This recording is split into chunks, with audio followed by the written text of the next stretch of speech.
Take it all in, cyberdogs. Take it all in.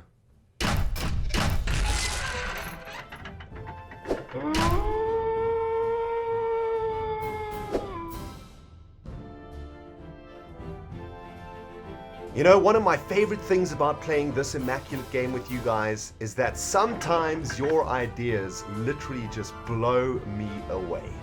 Hello everybody, cyberdogs, citizens of the internet, and welcome back to another episode of Minecraft Survival with me, RENDOG'S. In the previous episode, we were setting up an auto-sorting system in the lumber mill of the Viking district, and in this episode, we're going to finish off that build before moving over to setting up a bit of a slime farm. But before we get to any of that, my friends, let's take a moment to admire the beauty that is MOLECITY right now. For the last few episodes, you and I have been trying to decide whether or not we like these trees.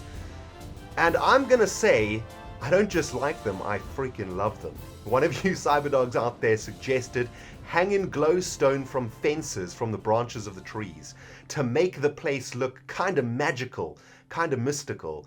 And yeah, I've literally just been standing here staring because I absolutely love it. Spent the last 30 minutes or so getting all of these freaking glowstone lampages stuck to the branches of the jungle trees. Planted a few more jungle trees around the place too. Another one over here. There's one over there in the Nether Portal Temple area. There's another one, I think, over there right behind the Griswold family apartments. And I've also planted a few more back there and so on. But it is looking amazing, isn't it? I just absolutely love it, man. It has grown on me something fierce over the last few hours. I just love these lamps. Thank you so much for whoever gave me that idea. It is genius. Not only does it bring light to the city, but I'm sure when we go into the night from a distance and we look toward MOLECITY, we will see this glowing jungle metropolis. That's going to blow our freaking minds. Absolutely love it, man. But anyway, let's get back to freaking business, my friends. Oh, no. Okay, that creeper is way too close to the sensitive redstone machinery. Wow, that was close. Why is this cat not doing its job? Excuse me. Excuse me. Yeah. Yeah? That's all you got to say for yourself is meow. Freaking cat. Anyway, my friends, let's get back to where we were at the last episode, distracted by freaking awesomeness and creepers today. But we were setting up this giant sorting system. So far, the build has been going pretty well. We've got a couple of things that we need to sort out. Now, one of the primary problems with this machine from the previous episode, I think this is where the creeper probably spawned, in here somewhere, was that I kind of derped it up a bit. I kind of made it so that you could only input items from the input chest, and items wouldn't actually go into the sorting machine from the top, which is of course the vital bit, because that's the chest cart delivering all of the stuff from the grove. It needs to be able to deliver those items into this thing. Now, I've been racking my brains trying to figure out how to fix this. And I even jumped into Skype with my good buddy Iskal, you know, a freaking genius Minecrafter. And he looked at this. I shared my screen with him on Skype. He looked at this, and within maybe 2 seconds, he figured out exactly how to fix this problem. Thank you to all of you guys out there who have been trying to help me fix this. Some of you guys were suggesting adding another one of these loop circuits up here, using trap chests to generate redstone signals, and all of this complicated stuff. But guess what, guys? Iskal, the freaking Swedish Viking, has given us a much simpler and much easier solution to this problem. All we're going to do is move the chest's butthole one space in this direction, okay? So let's pick up the hopper. Oh no, the hopper's been sucked up by the system. Not a problem, we'll just get another one over here. So we're going to move the chest's butthole to the left, and then we're simply going to connect the chest into the top hopper chain. So that has solved the problem, baby.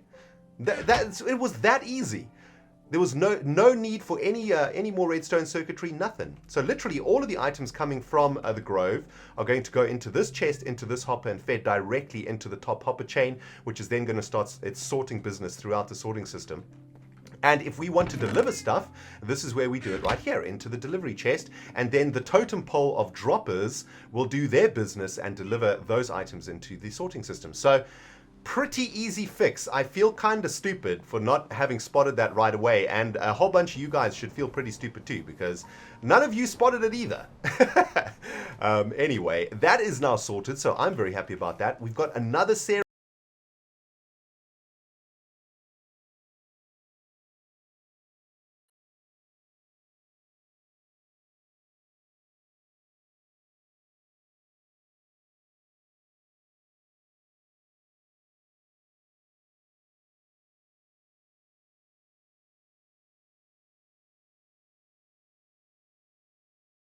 You know what?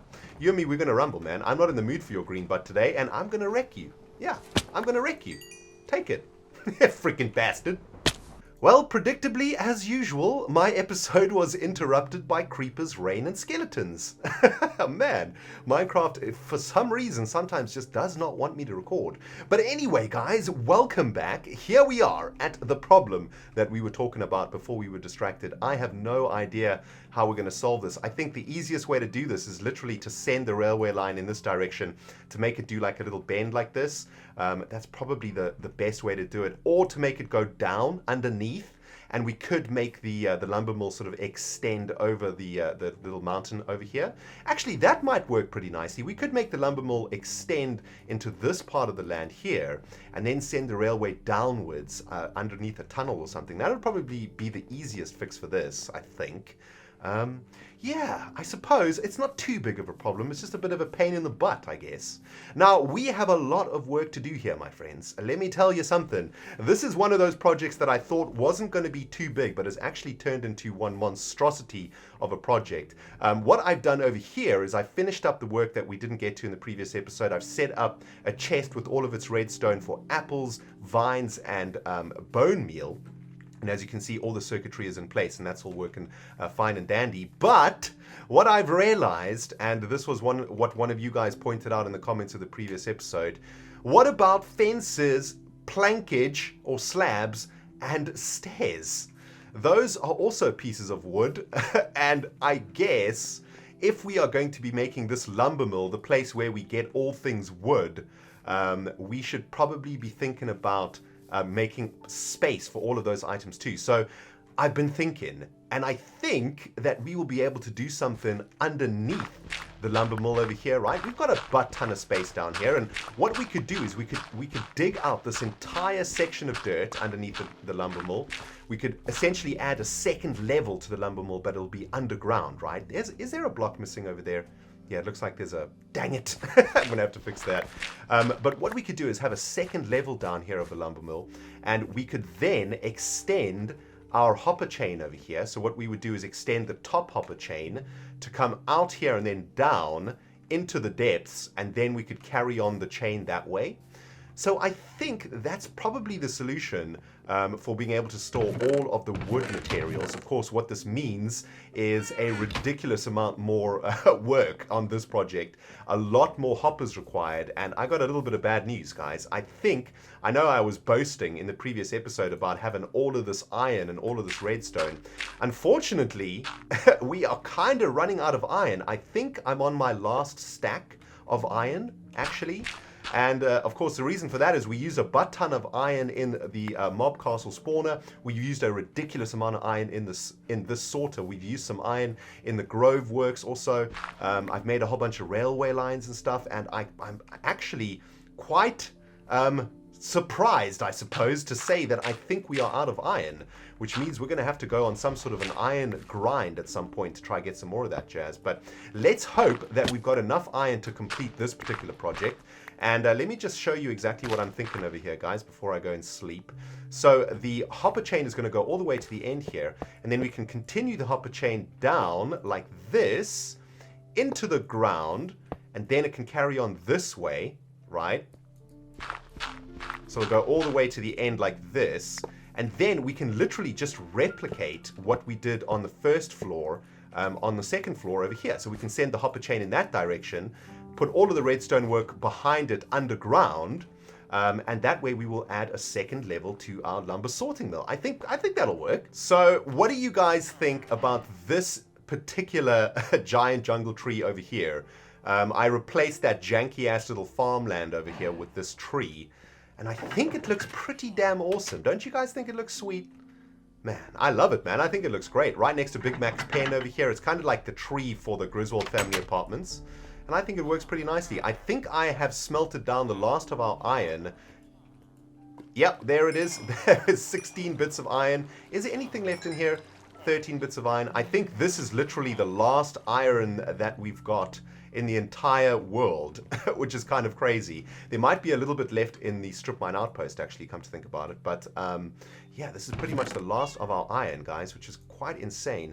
Now, there is something else that we need to add to our list of things to do, and this was yet another suggestion by one of you cyberdogs, and we can use an anvil. Dang it, phone call.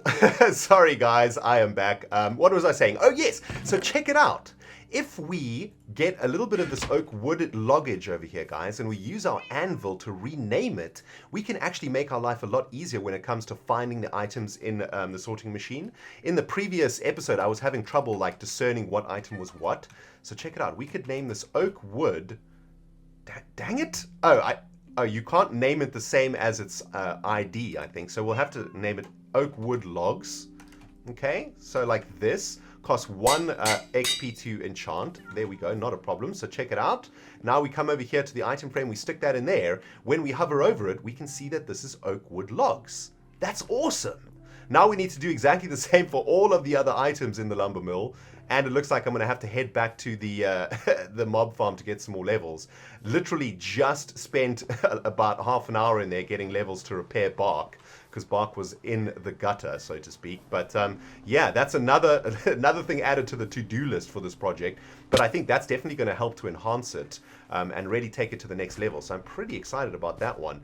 Thank you again to the Cyberdog who gave me that idea. You guys have just been helping me out on this build so much. I'm so glad to see how many of you guys are excited about the industrialization, the industrial revolution of MOLECITY and of the RENDOG channel. I'm so glad to see that you guys are enjoying some of the technical stuff. And I hope it hasn't been too complicated for some of you guys. I know that some of you guys are much more casual Minecraft players, and you know, the things that you enjoy about the series is that it's kind of casual. There's nothing too serious. There's no really complicated stuff going on. And I've really tried my hardest to ensure that like the machines and stuff that we make are not too overly complicated, and I try to explain them in as good of a way as possible. And you know, I hope some of you guys out there are able to use these ideas in your own worlds and to create your own like sorting systems to enhance your own worlds and stuff. So yeah, I hope you guys are enjoying it, man. I'm absolutely loving it.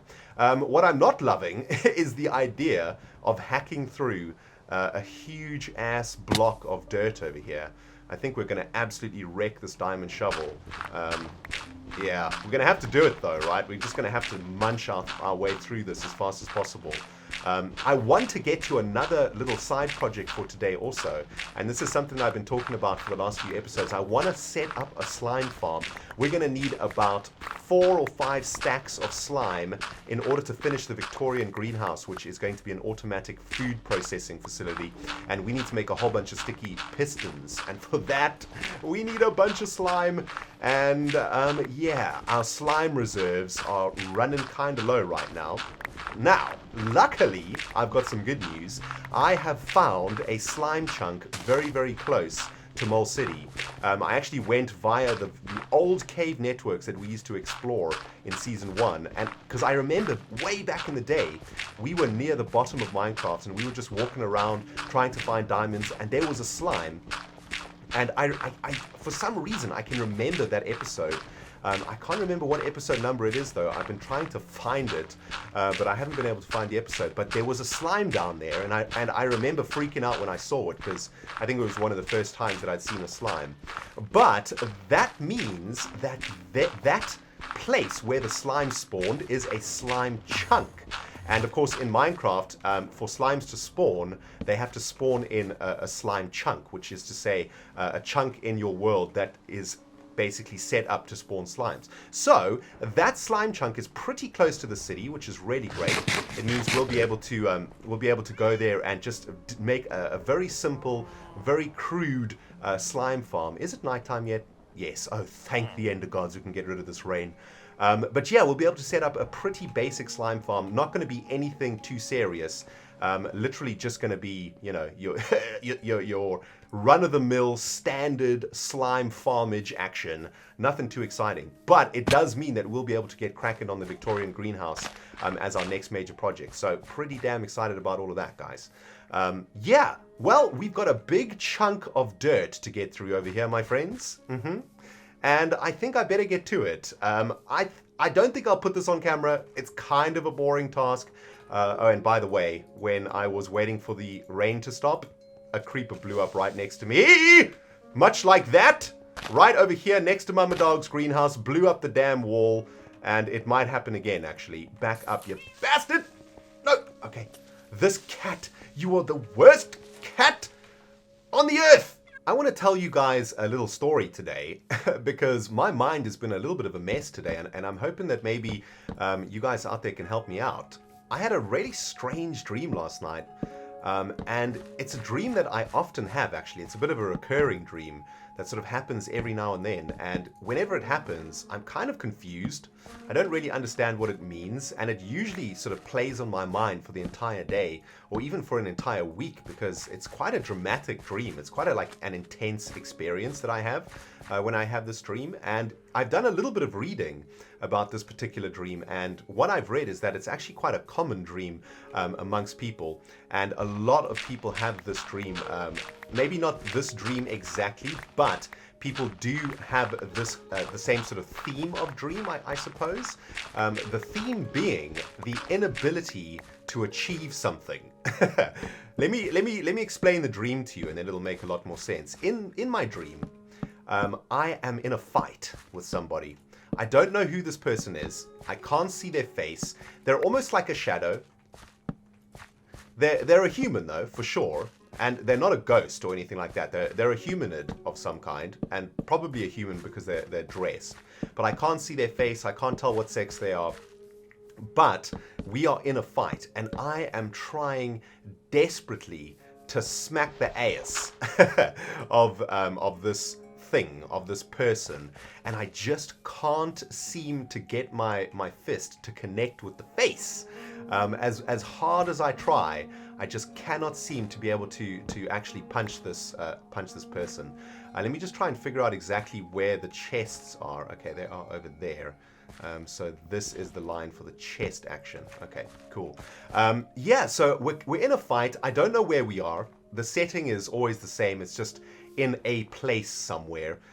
There's no discernible landmarks or anything like that I can sort of figure out. You know, I can't say like it's in my house, or it's at my school, or it's at my job, or anything like that. I don't know where it is. It's just I have this intense need and this sort of primal urge and drive to smack this person or this thing, whatever it is. It's almost like I am defending myself or defending something that this thing is trying to take from me. That's the feeling that I have, is that I have no choice but to engage with this thing, to hit it as hard as I can.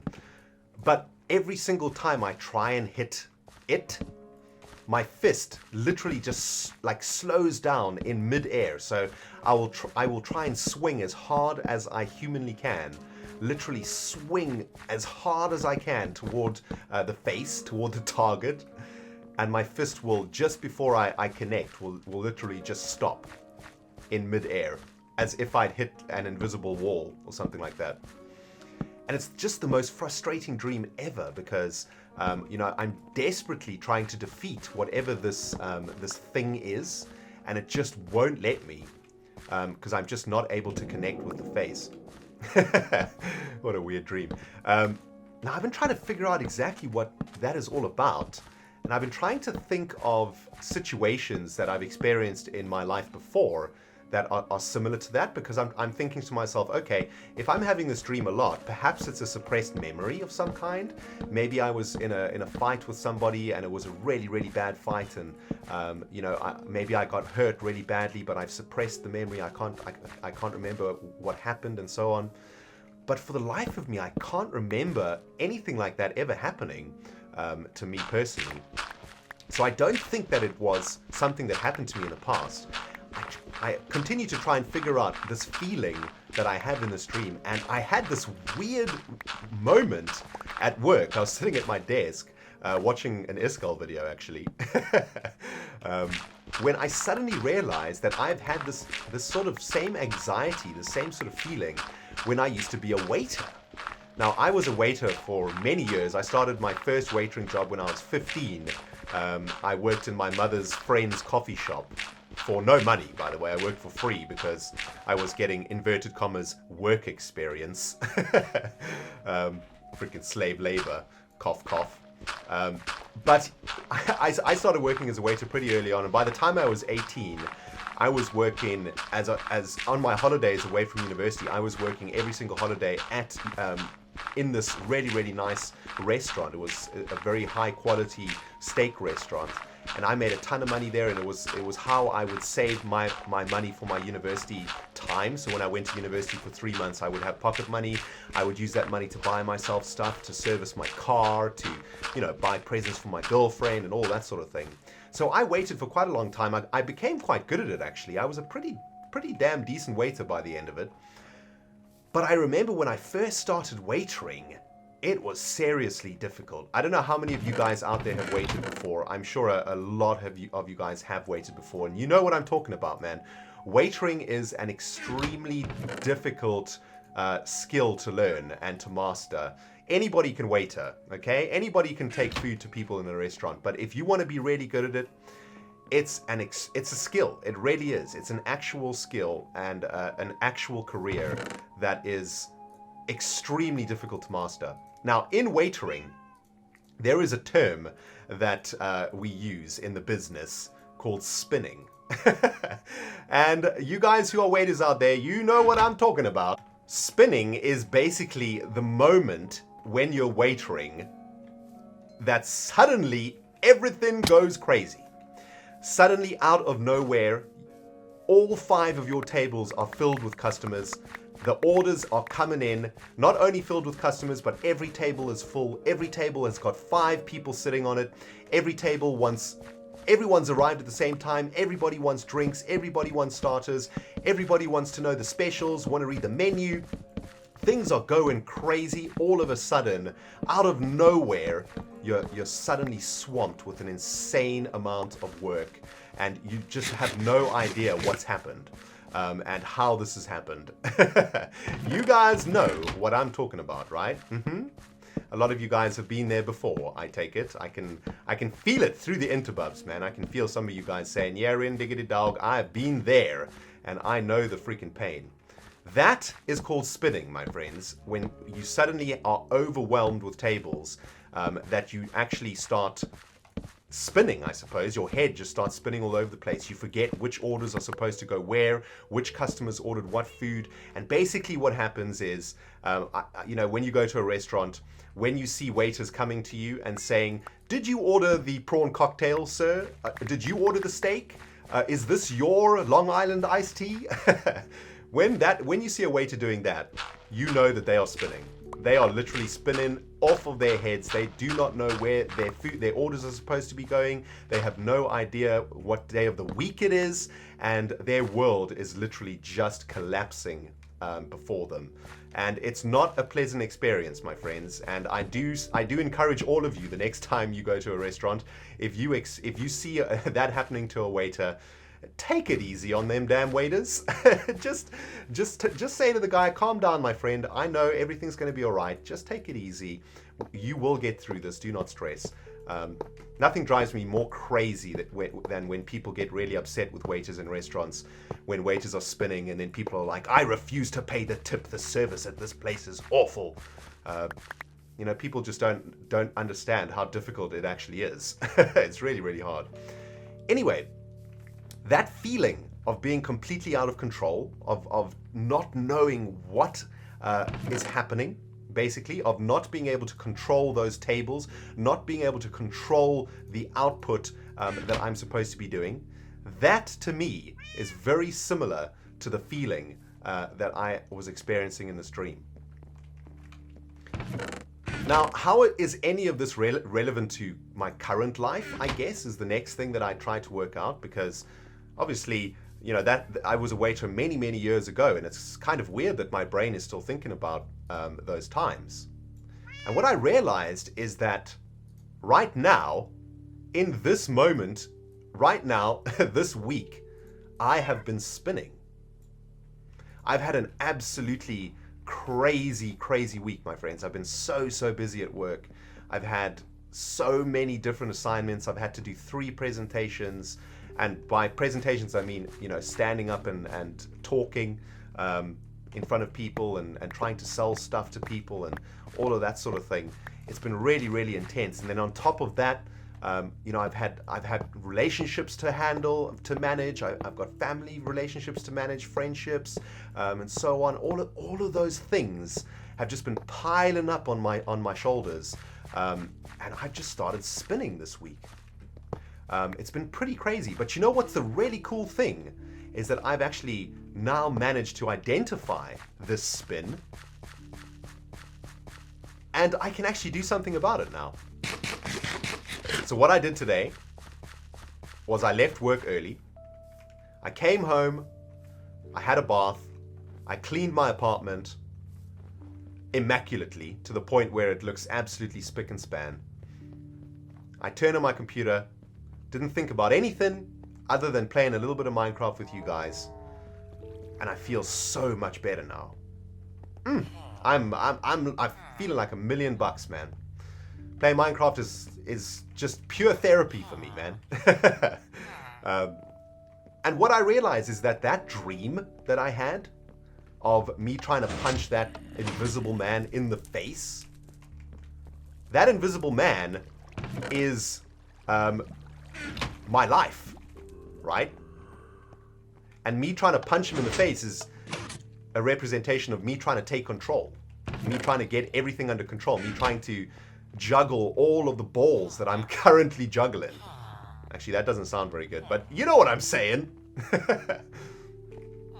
And I think the message of the dream is that the harder you try, the more impossible it becomes to achieve. And the best thing to do is just to let it go, man. To just relax, unwind, do what you love doing the most. Ooh, some steakage. Don't mind if I do. And eventually, everything will be okay. And everything will come back together. And I think that's pretty much true. Right, do you guys want the bad news or the bad news? Okay, we'll start with the bad news then. We're out of iron. Yeah. The more astute of you might have noticed at the end of the last segment, I've been scouring the lands for some more iron, and there is absolutely no iron left in Rentopia. I actually can't believe it. For those of you who have been with me for a long time, you'll know that the chest in the storage rooms of Mole Castle was packed with iron. And we've used it all, man. It's all freaking gone. It's all gone into hoppers to build the mob castle, to build the lumber mill sorting system, to build the Grove railway line. I made some railway lines, to build the auto chest loader. Oh my goodness, we have used all of the freaking iron, my friends. I can't believe it. Well, it means we're going to have to put the lumber mill project on hold for now. But do not stress, we will be back there very, very soon. I'm hoping that the next little adventure that I'm going to go on now is going to yield for us a little bit of iron. This isn't going to take too long, I think, because essentially what we're going to be doing is making a bit of a slime farm, which means we'll be excavating a whole bunch of blocks down at the bottom of Minecraft, and hopefully you'll be able to find a little bit of iron. But yeah, we're not going to be able to continue on the lumber mill until we can make for ourselves a few more hoppers. So let's do something a little bit different for the rest of this episode, my friends. Have a looky at what I have discovered down at the bottom of Minecraft. I was exploring the caves underneath the Mole Castle, literally followed the very old cave systems that we were exploring in the first season of this series, and found myself all the way down here, and I actually kind of recognized the place too, funnily enough. Do you guys recognize this? I kind of recognize this. At some point we were down here. You know, I kind of recognize it. Check it out. There's freaking lapis and iron. Yeah, we've definitely been down here because Only I would have not collected the lapis way at the beginning of the game, thinking that it wasn't worth anything. Yeah. Anyway, I was exploring down here, and there's a whole bunch of iron all over the place, which is amazing. So, yeah, might as well start collecting some of this iron when I see it. But I was looking down here for a slime chunk. Now, there's various different ways that you can find slime chunks in Minecraft. There's websites that you can enter your seed into that gives you the location of slime chunks in your world. There's other applications that you can use and plugins and all of that sort of thing. But I thought that before I tried to use any of those things, I would just try to do it legit and see if I could just find a slime, a bit of slime somewhere. And I remember that I did discover a slime early on in the series, and I knew it was down here somewhere. And the last time I came down here, there was a little slime jumping up and down on this obsidian over here. He was about in this position over here.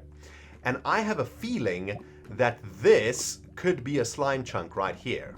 So what we need to do to create a very simplistic, very crude slime farm is dig out all of the area that is the slime chunk, right? Okay, does that make any sense to you?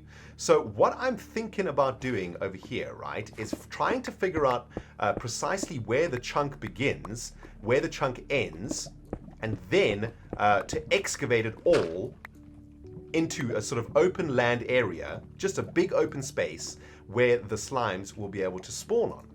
And what we could do is maybe set up an observation platform or something where we could look down on it to give those slimes a bit of a chance to spawn. And hopefully, if we are in a slime chunk, we should be able to spawn a butt ton of slimes in this area. So here's how I think figuring out where slime chunks are works. Does that make any sense? I did a little bit of research about this, about how to set up slime farms. And of course, what you need to do, the difficult part is identifying the chunk that the slime chunk is in and then digging out that chunk. Now, as far as I could tell from my research, if we press F3, you can see that the chunk coordinates over there, it says chunk 011 0. If we go to the right, it's 111 0, and if we go forward, it's 011 15. Okay, so a chunk is 15 blocks in this direction and in this direction, and I believe 256 blocks up, right? So everything in 15 this way and 15 this way, everything up from here is 256 blocks up is a slime chunk. That's how I believe a slime chunk works. Now, in order for you to find the boundaries of a chunk, that is obviously the difficult thing. You've got to try and find the boundaries of it. There's a whole bunch of freaking lava over here making our life kind of difficult. Let's just get this packed in. Now, the way that you find the boundaries of a chunk is when you are standing in the 0, 0 position. So here, right here, we are in the northwest corner of the chunk. Okay, so let's imagine this is a small scale version.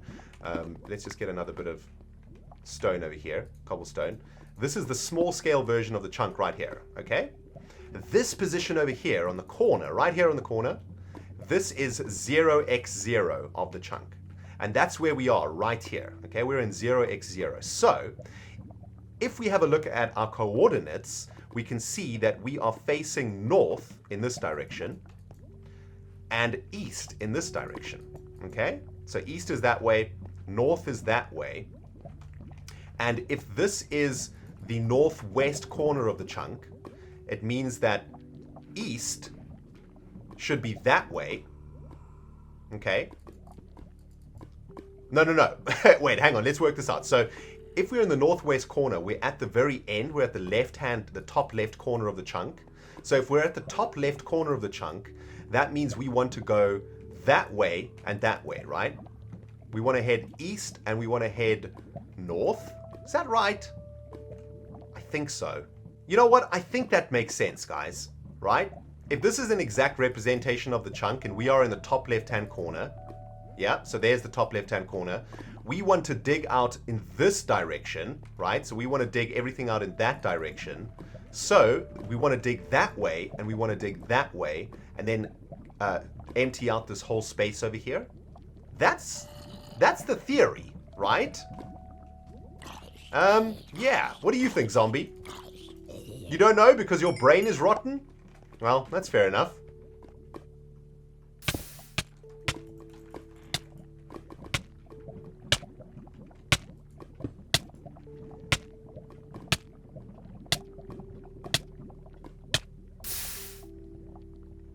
Dang it! Burnt to death. Well, my friends, every new project requires at least one derp. Am I right? And yeah, that was a pretty serious derp right there. My bad.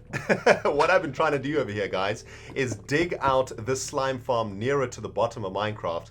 But maybe this isn't going to be a very good idea because there seems to be a butt-ton of lava around here. And yeah, it's going to be kind of a mission to get rid of all of this freaking lava.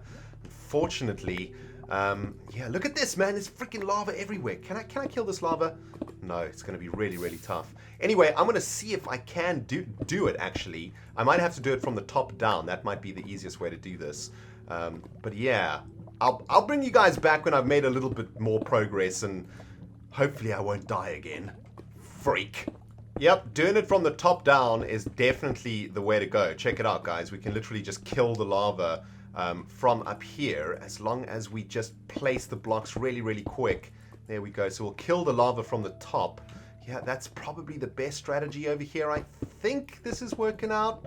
Let's have a look. If we go down here and start digging again this way, hopefully all of this should be blocked up. Nope, it's not blocked up, but it's probably a little bit easier now to get rid of the lava. I mean, what we're trying to do here is kill these sources, right? That's what we got to try and kill. So there's another source over there. Okay, got it. I think I nailed it. Nope, didn't nail it. Dang it. I think these sources are underneath the obsidian, which is making life pretty damn hard for me. All right, let's see what else I can do here. Well, I'm making some progress, my friends. I've managed to block off all of this lava. This is basically represents where the lava was flowing, which is pretty cool. But check it out, man. I've slowly but surely making my way to the very end of the chunk. If we press F3, we are now on 166. But, of course, we are going to come up against a little bit more lava over here. Let me carry on going and see how far I can get. I'm slowly but surely managing to freaking wreck this lava as soon as I see it. My lava wrecking skills are increasing as the minutes pass, so hopefully I can get through this without burning to a freaking crisp again. Right, just managed to wreck one side of the chunk. And of course this is assuming that I'm in the correct chunk too. Oh man, I hope that I am. Anyway, let's find the end of the chunk. It's going to be right over here. So you can see that on the chunk, we've got 0, 6, 5, 4, 3, 2, 1. So this is where this chunk ends. So the next step for us is to dig in this direction. Okay. Now we're going to do, oh, okay, that was freaking close. Oh my goodness. The next step, guys, is to dig in this direction so that the chunk equals, no, dang it. Well, at least I didn't lose my pickaxe. Oh, sigh. Check it out, guys. I didn't lose my pickaxe or my stakes, but they are sort of trapped on top of a little freaking pedestal over there. Oh my goodness, my friends. Let's just get our stakeage. Okay, there we go. We got stakes, we got pickaxe, we got shovel. That's all we need. That's all we need.